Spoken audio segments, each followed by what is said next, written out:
Hello and welcome to my comic of the week, which isn't actually a comic that came out this week because comics haven't come out this week yet.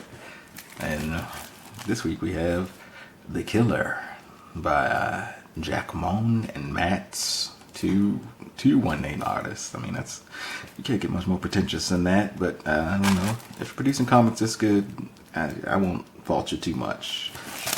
But let's take a look. But The Killer was a French comic. I think it came out in 12 issues, volumes, books, whatever. I think they go on albums over there. And they split each album into 2 books and released them into, I believe, 2 series over here. So it's 2 12-issue series, 24 books over here, 12 books in France. And this is the publisher, Archaea Studios, Archaea, I don't know how to pronounce that, Studios Press, which was producing they produced some pretty cool stuff. I don't know if they still exist. I haven't seen anything from them in a while, but this was certainly one of my favorite books when it came out way back in 2006. Wow, that's back when I first really started getting into comics heavy. 0506. And yeah, I mean, and this is clearly one of the reasons why I stayed. But briefly, I'll read the back. Like this, and this is an awesome book, just in quality. The pages are thick, awesome paper. The art is awesome. I loved. This is just an awesome book. I honestly don't think I ever read the second volume. I only read the first 12 issues. I didn't read this. I think they printed the complete series over here eventually, but I only read the first 12. 6 or 12, I don't remember. But yeah, this is it's about a professional, a man of few scruples, nerves of steel, and a steady trigger finger, a man whose crimes might be catching up with him. And that's exactly what it's about. It's about this dude. He never gets named, I don't believe. And he is a hitman. And he's pretty good at his job. And of course, this is one of those stories where, he just has a couple more jobs before he retires. And he has awesome, I mean, the first issue, this issue is all like origin backstory stuff. And that's normally like tedious. This is pretty cool. I mean, yeah, it got me hooked on the series. And he's sitting around waiting for the current storyline of this issue is he's waiting for a hit. He's been waiting for a week or 2 for his latest target to show up, but he's not. So he's just waiting and waiting. And he's talking about he's patient and he has more time.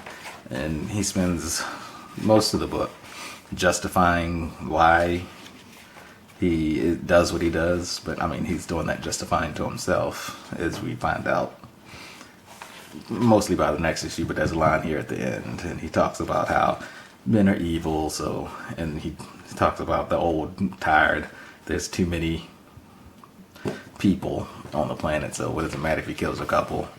And he goes through stories about World War II. He talks about all the atrocities men have committed, and he talks about how he's not as bad. He may have a little bit more blood on his hands than most, but what's the big deal?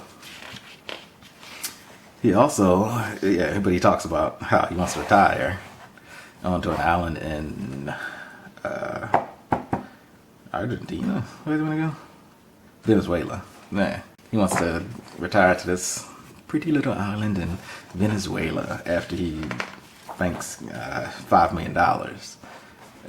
But he lives modestly now. He's like, I can't drive a Porsche because how could I justify that to whatever the French version of the IRS is.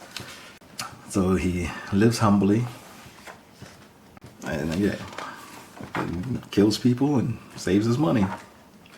And I'm flipping pretty quick, but I mean, the art has a unique style that I dig. I mean, people look a bit elongated. It's not photorealistic, but the style fits. He has his first, not his first.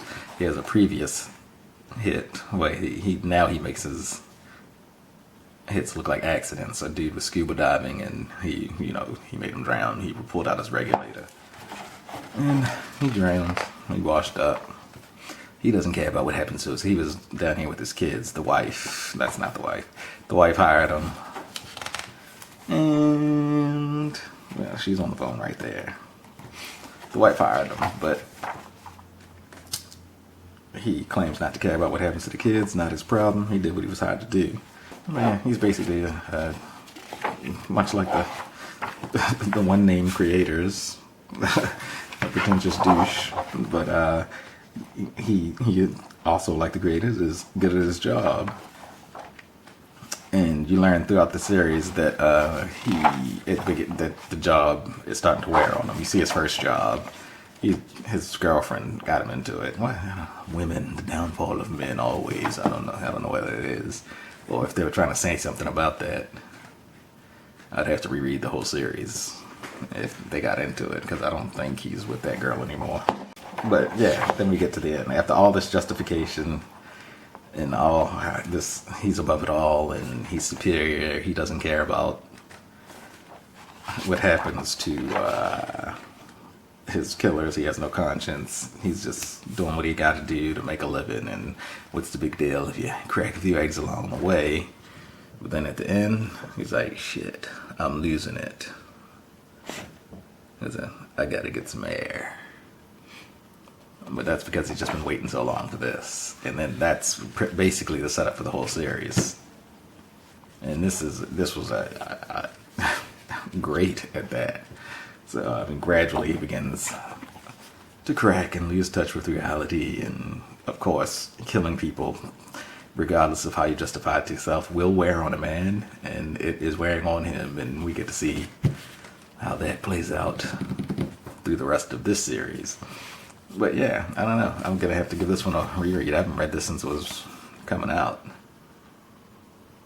And this reminds me of, I pretend to write every once in a while. And I had a story about a hitman that I quit writing after I read this. I was like, everything I want to write, somebody's already done. I might go back to that. About a hitman who went insane. It wasn't anything like the story ended up being. So, yeah, we'll see. But yeah, that's my comic of the week. You should check it out if you haven't. That comes highly recommended from me. Have a good one.